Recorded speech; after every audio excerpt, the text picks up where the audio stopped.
Assalamualaikum, halo guys, welcome back my YouTube Nurhayati channel. Sebelum kalian nonton video ini, jangan lupa klik subscribe dan like-nya juga ya. Aku kasih waktu 5 detik. 1, 2, 3, 4, 5. Terima kasih. Di video ini, aku akan menyajikan cerita cinta dari Riana, Pernah Singgah. Langsung aja, yuk simak baik-baik ceritanya. Aku Riana, seorang janda yang masih berusia 20 tahun. Masih muda bukan? Di sini ada nggak yang ngalamin kayak aku? Kalau ada, bagaimana cerita kalian? Hubungi saja channel ini ya. Siapa tahu orang-orang bisa mengambil pelajarannya. Semoga dia yang sudah membuat luka mendengarkan dan menyimaknya dengan baik. Pasti kalian pengen tahu kan, kenapa aku bisa menjanda di usia muda? Intinya, aku dan mantan suamiku kurangnya musyawarah. Dia kurang terbuka sama aku. Dia gak pernah jujur sama aku. Dia juga jarang cerita sama aku. Padahal aku selalu bertanya dan mendekatinya, tapi tetap saja dia gak pernah jujur sama aku. Dia lebih terbuka sama orang tuanya dibandingkan aku, istri sahnya. Aku merasa seperti orang asing saat itu. Mereka bercanda dan tertawa bersama, sedangkan aku seperti debu dan buih. Kehadiranku seperti tak pernah diinginkan dan tak pernah dianggap di keluarganya. Aku sudah jarang banget ngobrol empat mata dengannya. Dia sudah tak sehangat dulu ketika kami pacaran. Semua sudah berubah sejak kami menikah.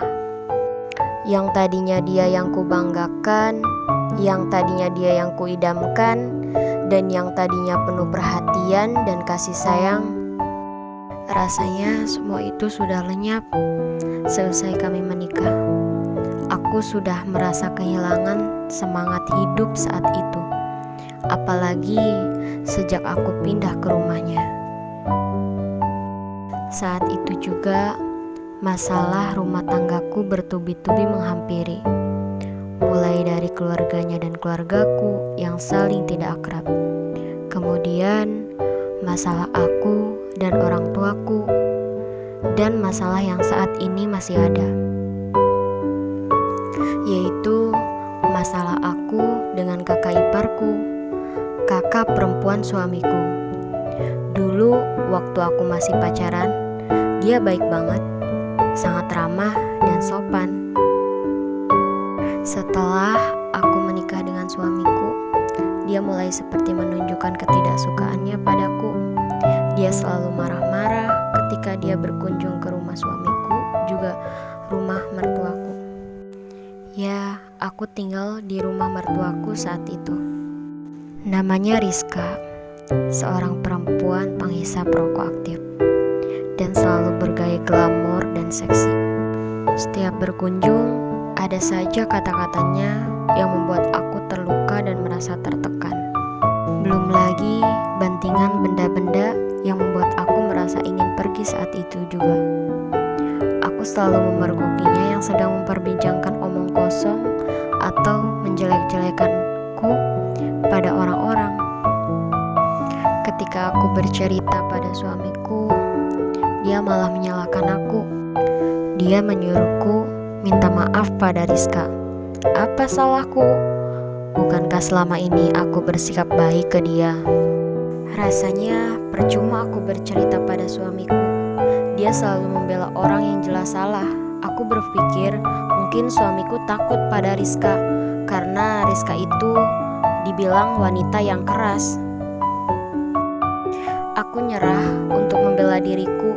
Tidak ada yang mengerti perasaanku. Aku tidak berani bicarakan hal ini pada mama ataupun kakakku, sedangkan batinku begitu sakit dan penuh luka. Saat itu juga, setiap malam dan setiap Rizka pulang ke rumahnya, aku menangis sendiri. Rasanya gak ada satu orang pun yang menjadi tameng. Bersambung dulu ya ceritanya, nantikan cerita kelanjutannya.